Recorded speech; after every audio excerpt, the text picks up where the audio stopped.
ہونے جا رہی ہیں، لیکن اس پہ بات کرنے سے پہلے دو چیزیں یہاں پہ کہنا چاہوں گا. نمبر ون میں یہ کہنا چاہوں گا کہ دیکھیں پوری دنیا کے اندر ہم یہ دیکھ رہے ہیں کہ پرانے وقتوں کے اندر جو ایک سینٹر کا راستہ تھا جس کو لوگ گلوبلائزیشن کہتے تھے یا جس کی بات کرتے تھے کہ دیکھیں اگر ہر کوئی دنیا میں ٹریڈ کرے گا تو everybody will be better of,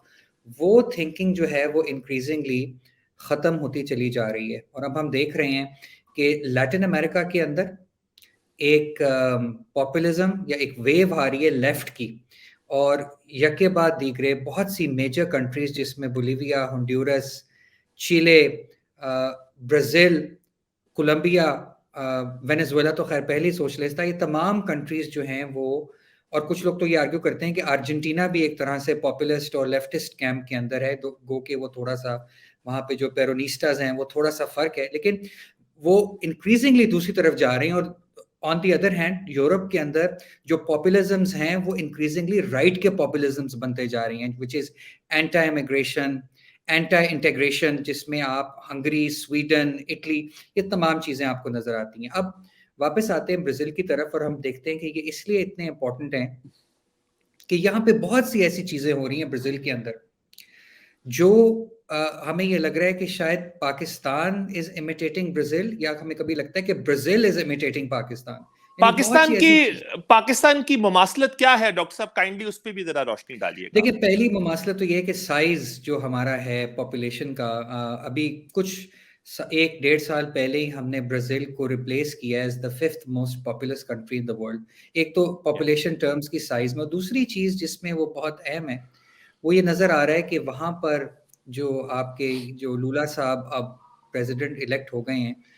ان کے ساتھ بھی کچھ ایسے معاملات درپیش آئے پچھلے ڈیکیڈ کے اندر جس کا ایک موازنہ کیا جا سکتا ہے میاں نواز شریف صاحب کے ساتھ جس قسم کے حالات پیش آئے. تو یعنی کہ لولا صاحب کو بھی انہوں نے کرپشن چارجز کے اوپر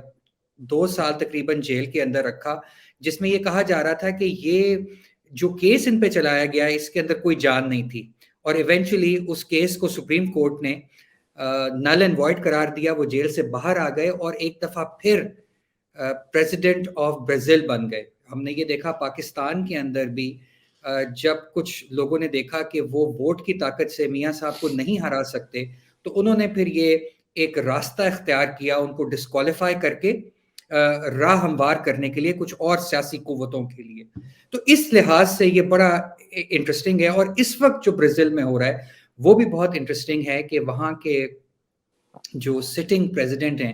وہ الیکشن ہار گئے ہیں، اور وہاں کی جو عوام ہے جو ان پریزیڈنٹ بولسونارو کے ساتھ ہے وہ انکریزنگلی اپیل کر رہی ہے وہاں کی افواج سے، وہاں کی اسٹیبلشمنٹ سے، کہ جو پریزیڈنٹ الیکشن جیت گئے ہیں ان کو ہر حال میں پریزیڈنٹ بننے سے روکا جائے. تو یہ بھی ایک بہت بڑی مماثلت ہے. ڈاکٹر صاحب برازیل کی اکانومی کے حالات کیسے ہیں؟ برازیل کی اکانومی کے حالات بہت خراب ہیں. برازیل کی اکانومی 2013-14 سے کچھ زیادہ اکنامک گروتھ نہیں دکھا سکی. آن ایوریج صرف 0.3% پر ایئر گروتھ برازیل نے دکھائی ہے، جس کی وجہ سے برازیل کے اندر پاورٹی میں بھی اضافہ ہوا ہے، انیکوالٹی میں بھی اضافہ ہوا ہے، اور ساتھ ہی ساتھ وہاں پہ کچھ اسٹرکچرل شفٹس آ رہے ہیں. یعنی کہ ایک زمانہ تھا 90s میں جب برازیل ایک ایسی اکانومی تھی جس کے اندر مینوفیکچرنگ کافی ہوا کرتی تھی. Over a period of time ہم یہ دیکھ رہے ہیں کہ برازیل ایک ایگری بیسڈ اکانومی بنتی چلی جا رہی ہے، اور جو ایگریکلچرل بیسڈ یا ایگری ایکسپورٹ بیسڈ سیکٹر جو ہے وہ بہت لارج نمبرز میں پریزیڈنٹ بولسونارو کے حمایت کرنے والے لوگوں کے اوپر مشتمل ہے. اور اسی لیے ہم یہ دیکھ رہے ہیں کہ پچھلے کچھ سالوں میں پریزیڈنٹ بولسونارو پاپولر ہوتے چلے جا رہے ہیں. تو اکانومی کے حوالے سے برازیل کی اکانومی نے بالکل اچھا پرفارم نہیں کیا فرام 2013 and 14 onwards. تو یہ بھی آپ کہہ سکتے ہیں کہ ایک سملیرٹی ہے بٹوین برازیل اینڈ پاکستان. اور فائنلی میں یہ کہوں گا کہ جو پاکستان کے اندر ایک بہت بڑی پالیسی سرکلز میں ڈبیٹ ہوتی چلی جا رہی ہے کہ کیا مارکیٹ کو یوز کیا جائے گا پاکستان کی اکنامک گروتھ ایجنڈا آگے چلانے کے لیے، یا اسٹیٹ ایک بڑا کلیدی کردار ادا کرے گی اس تمام پروسیس کے اندر. تو اب ہم دیکھ رہے ہیں کہ بولسونارو وہ اس سوچ کی نمائندگی کرتے تھے جو کہ مارکیٹ سینٹرڈ یا مارکیٹ اورینٹڈ گروتھ اپروچ تھی. ان کے پاس ان کے جو فائنانس منسٹر ہیں، he was trained at university of Chicago, اور اب ہم دیکھ رہے ہیں کہ وہ وہاں سے اسٹیٹ لیڈ ڈیولپمنٹ ماڈل کی طرف واپس جاتے چلے جا رہے ہیں. لیکن میں ساتھ میں یہ کہتا چلوں کہ برازیل کے اندر سوچ ڈیفینیٹلی بدل رہی ہے، اور وہ یہ سمجھتے ہیں کہ اگر وہاں پر ریفارمز کا پروسیس نہیں کیا گیا، جس میں سر فہرست ایڈمنسٹریشن ریفارمز اور اس کے بعد فسکل ریفارمز کا ہونا بہت ضروری ہے، اور وہ یہ سمجھ چکے ہیں کہ اسٹیٹ کا ہونا اتنا امپورٹنٹ نہیں ہے جتنا اس کی کوالٹی بہتر ہونا امپورٹنٹ ہے. تو یہ کچھ چیزیں ڈیفینیٹلی برازیل نے سمجھی ہیں، اور اب لوگ یہ امید کرتے ہیں کہ یہ نئے پریزیڈنٹ کے آنے سے شاید برازیل اپنا وہ کھویا ہوا مقام دوبارہ حاصل کر سکیں گے جو انہوں نے 2013 اور 14 میں کھو دیا تھا. جی بہت شکریہ ڈاکٹر صاحب ایک بہت زیادہ جامع اور مکمل جواب کے لیے. ڈاکٹر صاحب آگے چلتے ہیں، ہم نے برازیل کو کافی تفصیل سے ڈسکس کیا. برازیل سے آتے ہیں چائنا کی طرف ڈاکٹر صاحب، جہاں آپ جانتے ہیں کہ ہم نے لاسٹ ٹائم بھی برازیل کے ساتھ چائنا کو ڈسکس کیا تھا، اور چائنیز الیکشن کو ہم نے شی جن پنگ کے الیکشن کو ہم نے ڈسکس کیا تھا. اس کے فوری بعد آپ جانتے ہیں کہ پاکستان کا ایک ہائی لیول وزٹ پلان ہوا چائنا کے لیے، اور ہمیشہ کی طرح ہماری قوم نے، میڈیا نے، سب نے ایک نیریٹو جو ہے اس کو نیریٹو واز سپن کہ شاید ہم پیسہ مانگنے گئے ہیں. اور آپ جانتے ہیں کہ ہمارے جیسی اقوام کے جو لیڈران ہیں ان کے جو فورن وزٹس ہوتے ہیں، ان کا سکسیس کا پیرامیٹر صرف یہی ہے کہ وہ کتنا پیسہ واپس لے کے آئے ہیں. یعنی وہی قوم، and I find this extremely surprising کہ وہی قوم جو لیڈران کو پورا دن تنقید کا نشانہ بناتی ہے اس بات پہ کہ یہ باہر ملکوں میں جاتے ہیں کشکول لے کے مانگنے کے لیے، لیکن جب ان کے مخالف لیڈر وہ پیسہ نہیں لے کے آتے باہر کے ممالک سے تو ان کو تب بھی تنقید کا نشانہ بنایا جاتا ہے کہ ان کا تو ٹرپ سکسیسفل ہی نہیں تھا، ان کو تو یہ باہر کسی ملک میں گئے اور ان کو تو وہاں کے وزرائے اعظم یا صدور نے منہ ہی نہیں لگایا، ان کو تو ملنے ہی نہیں آئے. اور وہ یہ ہم سٹیٹمنٹس روز سنتے ہیں، اور ان سٹیٹمنٹس کو منسوب کیا جا رہا ہے پی ایم کے ریسنٹ چائنا کے ٹرپ کے ساتھ بھی. آپ کیسے دیکھتے ہیں جنرلی ان ون لائن کہ کیا وہ ٹرپ سکسیسفل تھا اور کیا مقاصد پورے کیے اس ٹرپ نے؟ دیکھیں، پریزیڈنٹ شی جن پنگ جو ہیں وہ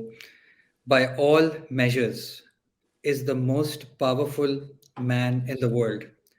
یہ صرف بات میں نہیں کہہ رہا، یہ اکانومسٹ میگزین، فائنینشیل ٹائمز، سب لوگ یہی سمجھتے ہیں کہ he is the most powerful man in the world. اور میرے خیال میں گیون کہ China, I hope Dr. Saab Biden also agrees with you. We can agree to disagree, لیکن میرا یہ خیال ہے کہ president Xi Jin Ping is the most powerful man in the world. جی اور پریزیڈنٹ شی کا پاکستان کے پرائم منسٹر کو کے وفد کو انٹرٹین کرنا، جب چائنا اس دنیا کی سٹیج کے اوپر آپ کہہ سکتے ہیں کہ امریکہ کے بعد یا امریکہ کے برابر آلموسٹ جس کی پاور جس کنٹری کی پہنچ چکی ہے، آئی تھنک یہ بہت ہی سگنیفیکنٹ آپٹکس ہیں پاکستان کے لیے. تو یہ بات سمجھنا کہ ان کے پاس اتنا فالتو ٹائم ہے کہ وہ یہاں سے پاکستان کے پرائم منسٹر کو بلائیں گے اور آپٹکس کروا کے پاکستان کے پرائم منسٹر کو واپس بھیجیں گے، بالکل غلط ہے. میں بلومبرگ کی رپورٹ آپ کو کوٹ کرتا ہوں جس کے اندر انہوں نے کہا ہے کہ چائنیز جو ایڈمنسٹریشن ہے اس نے یہ کہا ہے کہ وہ پاکستان میں ایک بلٹ ٹرین بنانے جا رہے ہیں جس کی لاگت تقریباً $10 بلین ہے. تو اگر پہلی بات تو یہ کہ اس کے آپٹکس بہت زبردست ہیں پاکستان کے لیے، پاکستان کی گورنمنٹ کے لیے، پاکستان کے لوگوں کے لیے بہت خوش آئند ہے کہ اتنی بڑی طاقتور نیشن وہ پاکستان کے ساتھ شانہ بشانہ پرائم منسٹر کے ساتھ کھڑے ہیں. دوسرا یہ کہ چائنا پاکستان کی اکانومی میں انٹرسٹ بھی لے رہا ہے، ان کی ایک کمٹمنٹ ہے پاکستان کو اسٹیبلائز کرنے کے لیے, اور انہوں نے اس کا جو انڈیا ہے وہ دیا ہے اس فیصلے کے تھرو جس کا میں نے ابھی آپ کو ذکر کیا کہ وہ $10 بلین اسپینڈ کریں گے پاکستان میں صرف یہ بلٹ ٹرین بنانے کے لیے. تو یہ بہت ہی ایک سگنیفیکنٹ وزٹ ہے اور میں اس کو سکسیسفل وزٹ سمجھتا ہوں, اور میں یہ سمجھتا ہوں کہ جو لوگ پرائم منسٹر پہ تنقید کر رہے ہیں وہ بالکل غلط ہے اور پولیٹیکلی موٹیویٹڈ ہے. جی ڈاکٹر صاحب, اس کے اوپر ایک رائے یہ بھی دی جاتی ہے, بہت شکریہ کہ آپ نے بہت زیادہ انیمبیگوسلی اس ان سٹیٹمنٹس کو ریفیوٹ کیا. صرف یہ بھی ڈاکٹر صاحب بتا دیجئے گا کہ یہ جو بات کی جاتی ہے کہ پاکستان میں چونکہ سیلاب آئے جنہوں نے تقریباً 3 صوبوں کے اندر بہت زیادہ تباہی مچا دی, اور کہا جاتا ہے کہ جتنی ریلیف ایفرٹس ہم چائنا سے ایکسپیکٹ کر رہے تھے اور جتنی ہم ایکسپیکٹ کر رہے تھے کہ مالی امداد بھی چائنا کی جانب سے کی جائے گی, اتنے پیسے نہیں آئے چائنیز سائٹ سے. کچھ $500 ملین کا تذکرہ ہو رہا تھا کہ شاید اتنی کمٹمنٹ ہے چائنا کی. I can't put my finger on an exact number, but کچھ لوگ یہ بھی کہہ رہے تھے کہ پورے پی ایم کے ٹرپ میں صرف $500 ملین کا وعدہ کیا گیا چائنیز سائٹ سے, جو کہ ابھی money, hard money that will come into Pakistan for flood reconstruction efforts. تو آپ کو لگتا ہے ڈاکٹر صاحب کہ صرف اتنے ہی پیسوں کی بات ہوئی, یا کہیں آپ کو یہ لگتا ہے کہ سی پیک کے پروجیکٹس کا جن کا پہیہ جام ہو گیا تھا ان کو دوبارہ ریوائیو کرنے کی بات ہوئی اور ان میں سے بھی کچھ چیزوں کو ری نیگوشیٹ کیا گیا؟ لیکن جو پرائم منسٹر شہباز شریف ہیں he enjoys a very good reputation in China. آپ کو یاد ہوگا کہ جب وہ وزیر اعلیٰ تھے پنجاب میں تو یہ کہا جاتا تھا کہ ان کا جو اسٹائل آف ایڈمنسٹریشن یا پروجیکٹ مینجمنٹ تھا اس کے لیے ایک لفظ, ایک ٹرم کوائن کی گئی جس کو کوٹ اینڈ کوٹ پنجاب اسپیڈ کہا جاتا تھا. اس کی آپ کو جو مثالیں ہیں وہ لاہور شہر میں اور جگہ پنجاب میں ہر جگہ نظر بھی آتی ہیں. تو میں یہ سمجھتا ہوں کہ یہ تھوڑا سا قبل از وقت ہوگا, bit premature to say کہ چائنا نے پاکستان کی امداد اس طرح سے نہیں کی جس طرح سے اس کو کرنی چاہیے. میں نے ابھی ایک ہی فگر آپ کے ساتھ کوٹ کیا ہے جو کہ بلومبرگ نے دنیا کے ساتھ شیئر کیا ہے, جو کہ بہت ہی سگنیفیکنٹ فگر, اور ساتھ ہی ساتھ جس قسم کے آپٹکس نظر آ رہے ہیں کہ پاکستان کے پرائم منسٹر جا کر کے پریزیڈنٹ شی کے ساتھ شانہ بشانہ کھڑے ہوئے ہیں, I think these optics will go a very long way جہاں تک پاکستان کی اکانومی میں کانفیڈنس کریٹ کرنے کی بات ہے. تو آئی تھنک یہ بہت ہی خوش آئند ہے, میں اس کو بالکل پازیٹیولی دیکھتا ہوں اور میں سمجھتا ہوں کہ یہ بہت ہی اچھا اقدام ہے ہماری گورنمنٹ کی طرف سے کہ انہوں نے جا کر کے وہاں پر پریزیڈنٹ شی کے ساتھ ملاقات کی ہے. جی ڈاکٹر صاحب, ایک مسئلہ جس کے اوپر بار بار بات ہوتی ہے, آئی ڈونٹ نو کہ آپ نے اس کے اوپر نظر ثانی کی ہے یا آپ کی اس ایریا کے اندر ایکسپرٹیز ہے, لیکن ایک بات بار بار کی جا رہی ہے کہ جو پاور پلانٹ سی پیک کے اندر لگنے تھے, چائنا بضد ہے کہ ہم کول بیسڈ لگائیں گے, یا اب وہ نیوکلیئر کی طرف جا رہے ہیں. نیوکلیئر کو ذرا مہنگا بھی سمجھا جاتا ہے, جبکہ پاکستانی گورنمنٹ اب تھوڑا سا پش کر رہی ہے. یہ سوال میں اس لیے پوچھ رہا ہوں کیونکہ اس کے آگے ہم لنک کریں گے اس کو COP 27 کے ساتھ بھی اور کلائمیٹ چینج کے ایجنڈا کے ساتھ بھی. ڈاکٹر صاحب, تو اس میں یہ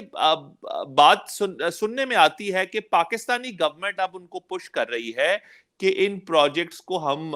رینیویبل بیسڈ کر دیں, سولر کے اوپر جیسے فار انسٹنس, لیکن چائنا جو ہے وہ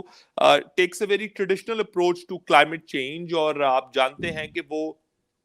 کول کے پاور پلانٹس کچھ وہ امپورٹ بھی کر چکے ہیں, اور حکومت پاکستان کو اب ایسا لگتا ہے کہ وہ جو بجلی پاکستان کو بیچتے ہیں جو آگے ہم کنزیومر کو سیل کرتے ہیں, that is one major cause of energy inflation in Pakistan, جس کی وجہ سے آپ جانتے ہیں کہ گورنمنٹ فسکل ڈیفیسٹ بھی اکرو کر رہی ہے اور ساتھ ساتھ انرجی انفلیشن بھی پاکستان میں ہو رہی ہے. تو کچھ لوگ کہتے ہیں کہ چائنا اب اس کے اوپر بضد ہے اور بالکل نہیں مان رہا اس بات پہ کہ ہمیں ونڈ یا سولر کی طرف جانا چاہیے, کیونکہ ان کی سنک کاسٹ جو ہے وہ بہت بڑی ہے اس طرح کا کوئی چینج ایٹ دس سٹیج کے اوپر کرنے میں. Do you think that's one sort of deadlock between the government of Pakistan and government of China?